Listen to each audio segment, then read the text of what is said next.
Halløjsen. Nu har der været så meget snak om at få en Ironwood koblet på wifi, så nu tænker jeg, nu prøver jeg lige at lave en video af, hvordan man gør det.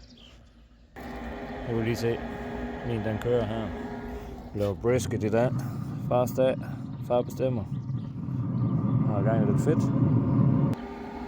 Fordi min den er på wifi, så prøver vi lige at gå ind og få den pillet af wifi. Så vi går ind til Wi-Fi Information, og her kan man se, at den er koblet på Wi-Fi. Og så kan vi gå ned og sige Forget Network.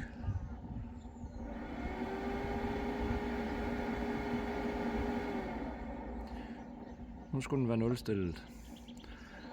Nu kommer den tilbage med et trigger Wi-Fi. Så prøver vi at se, om vi kan få den koblet på igen. Lad os prøve at se, om vi kan få hul igennem til Wi-Fi. Tryk på menu, gå ned i Wi-Fi Information. Og nu kan vi se Wi-Fi informationerne. Så åbner vi appen og går ind og tilføjer en grill. Vælger en rigtig controller. Tryk Continue. Den med at scanne QR-koden har jeg ikke haft held med på Android i hvert fald, og delvist heller ikke på iPad. Men vi prøver at tage den manuelt. Her der siger den, at vi skal gå ind i Wi-Fi-menuen. Og her der skal vi skrive oplysningerne fra skærmen, dem som den har der. Det prøver vi lige. Og nu har vi tastet informationerne ind manuelt. Så prøver vi at trykke næste. Se om den connecter. Og det connecter den faktisk med. Den er connected på 2,4 GHz.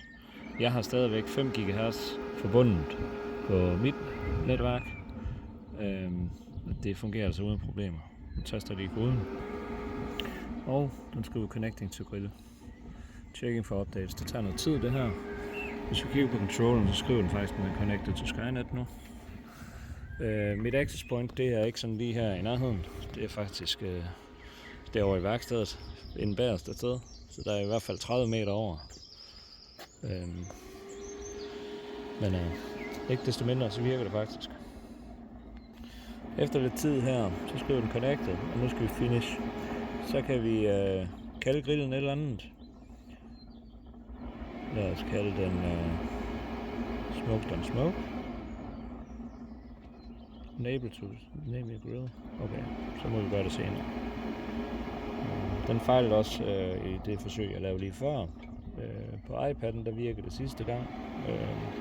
Jeg ved ikke, om der er noget bedre med Android'en, men nu prøver vi at se, hvad der sker. Og efter et minuts ventetid eller mere, siger den, at nu kan vi starte cooking.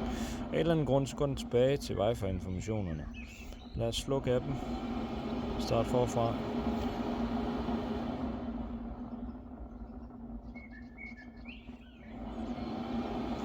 Og nu er den faktisk forbundet. Og vi kan se, at den står på 90 grader. Den er koblet på netværket. Så vi går tilbage her. Indstiller den til 80 grader for eksempel. Og vi kan se, at den er allerede sat til 80 grader. Vi kan indstille den tilbage på 90. Sæt temperatur. Og vi kan se, at grillen den er tilbage. Så det kan lade sig gøre. Men det virker ikke særlig godt med at scanne koden. På iPad'en, der skulle jeg bruge det her nummer. Uden bindestreger imellem. Så virker det også der. Scan-koden på iPad virker heller ikke særlig godt. Så man prøver manuelt. Det eneste jeg ikke ved med sikkerhed, det er, at jeg har haft telefonen koblet på Wi-Fi'en fra triggeren.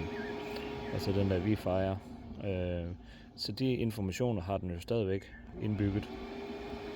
Og om det gør forskellen, det ved jeg ikke. Men nu har jeg lige prøvet 3 gange i træk, og det virkede 3 gange i træk fra Android. Så god fornøjelse med det.